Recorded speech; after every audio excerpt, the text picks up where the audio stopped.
Hi friends, welcome to my channel. ఈ రోజు నేను చేయబోయే రెసిపీ వచ్చేసి కాకరకాయ కారం పెట్టి కూర అండి. ఇది మా పిల్లలకి చాలా ఇష్టం. సో దీనికి కావాల్సిన పదార్థాలు ఏంటో, దీని తయారీ విధానం ఏంటో చూసేద్దామా. దీనికి కావాల్సిన పదార్థాలు చెప్పేస్తాను రండి. ఇది వచ్చి 1/2 కిలో కాకరకాయలండి. ఇలా చిన్న చిన్నగా ఉన్నవి చూసుకోవాలి. తగినంత నూనె, వెల్లుల్లిపాయలు, ధనియా పౌడర్, పసుపు, కారం, ఉప్పు, ఎండు కొబ్బరి, జీలకర్ర, సన్నగా తరిగిన ఒక మీడియం సైజు ఉల్లిపాయ అండి. సో ఇవే మనకు కావాల్సిన పదార్థాలు. సో కాకరకాయ కారానికి కావాల్సిన మసాలా ఇప్పుడు మిక్సీ పట్టుకుందామండి. అది ఎలా ప్రిపేర్ చేయాలో ఇప్పుడు చూపిస్తాను. సో ముందుగా మనం అయితే కొంచెం ధనియాలు 1/2 టీ స్పూన్ సరిపోతుంది. తర్వాత కొంచెం పసుపు, మీ స్పైసెస్ కి తగినట్టుగా కారం వేసుకొని, నేనైతే ఇక్కడ 1 టేబుల్ స్పూన్ వేస్తున్నానండి, సరిపోతుంది. తగినంత ఉప్పు చూసుకుని వేసుకోండి, తక్కువైతే పర్లేదు, ఎక్కువైతే కష్టం. తర్వాత ఎండు కొబ్బరి పొడి 1 టేబుల్ స్పూన్ వేస్తున్నానండి.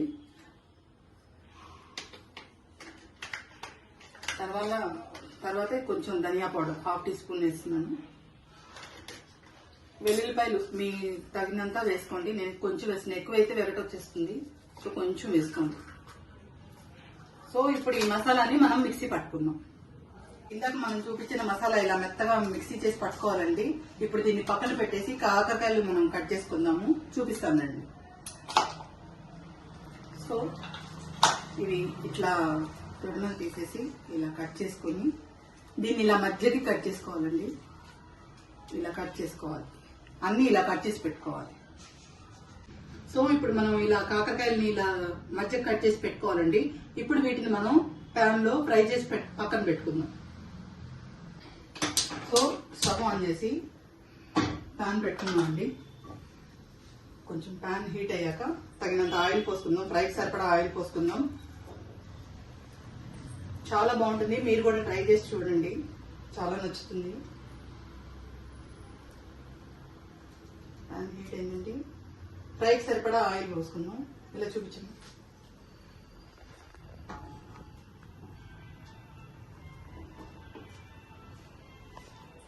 మీడియం ఫ్లేమ్ లో పెట్టి ఫ్రై చేసుకోండి. సో ఆయిల్ హీట్ అయిందండి. ఇప్పుడు ఈ కాకరకాయని మనం ఫ్రై చేసుకుందాం.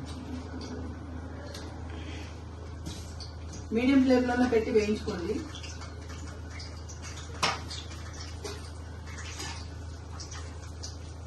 జస్ట్ ఇట్లా ఒక 5 మినిట్స్ వదిలేసేయండి, వేగిపోతాయి.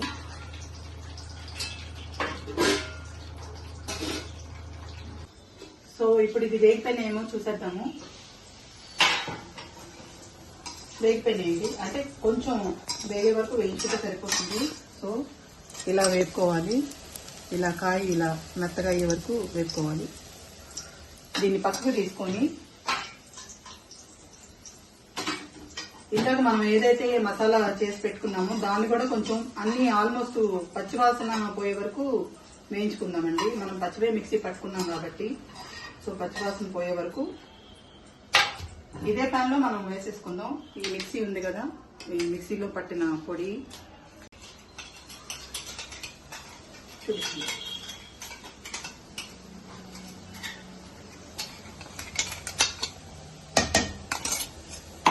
జస్ట్ 1 మినిట్ పచ్చివాసన పోయే వరకు వేయించుకుందాం అండి.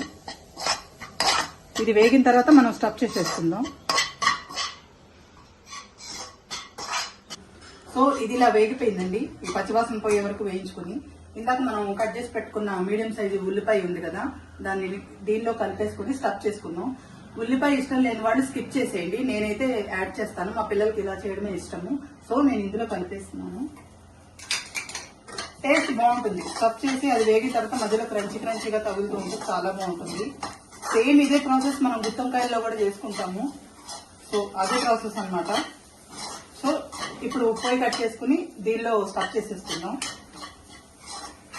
సో ఇప్పుడు ఈ మసాలా మనం ఫ్రై చేసుకున్నాం కదండి, ఇది చల్లారిపోయింది. ఇప్పుడు దీన్ని స్టఫ్ చేసుకుందాం.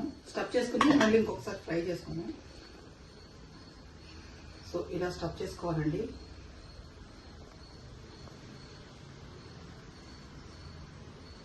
సో ఈ విధంగా స్టఫ్ చేసి పెట్టుకోవాలండి. అన్ని కాయల్ని అలాగే స్టఫ్ చేసుకుందాం. సో అన్ని కాయలు ఇలా స్టఫ్ చేసి పెట్టేసుకోవాలండి. చూసారా, ఇలా స్టఫ్ చేసి పెట్టేసుకోవాలి. ఇప్పుడు ఈ మిగిలిన దీన్ని ఒక బౌల్లోకి తీసుకుందాము.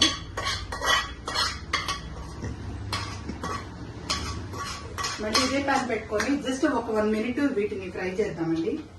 స్టవ్ ఆన్ చేసుకొని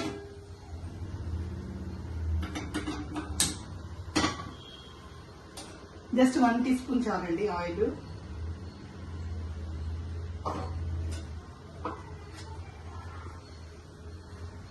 సో ఇప్పుడు కొంచెం మనం ఆయిల్ హీట్ చేసుకున్నాక జీలకర్ర వేసుకుందాం. కొంచెం ఆవాలు తాలింపు వేసుకున్నామండి.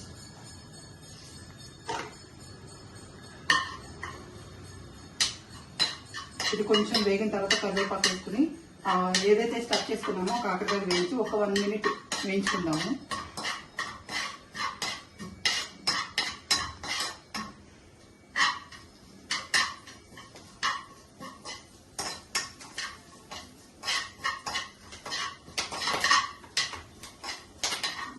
సో ఇప్పుడు ఇది వేగిపోయిందండి. ఈ స్టఫ్ చేసుకున్న కాకరకాయని మూకుట్లో వేసేసుకుందాం.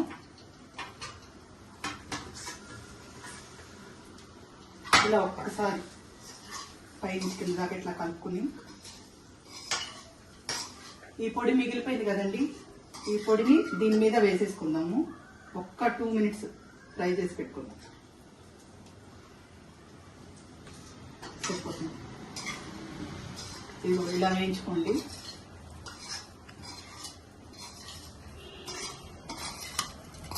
ఇలా 1 నిమిషం నుంచి మూత పెట్టుకుందామండి. సో ఇది ఇలా ఫ్రై అయిపోయిందండి. ఇప్పుడు దీన్ని ఒక బౌల్లోకి తీసేసుకున్నాం. సర్వింగ్ బౌల్లోకి స్టవ్ ఆఫ్ చేసుకున్నాను.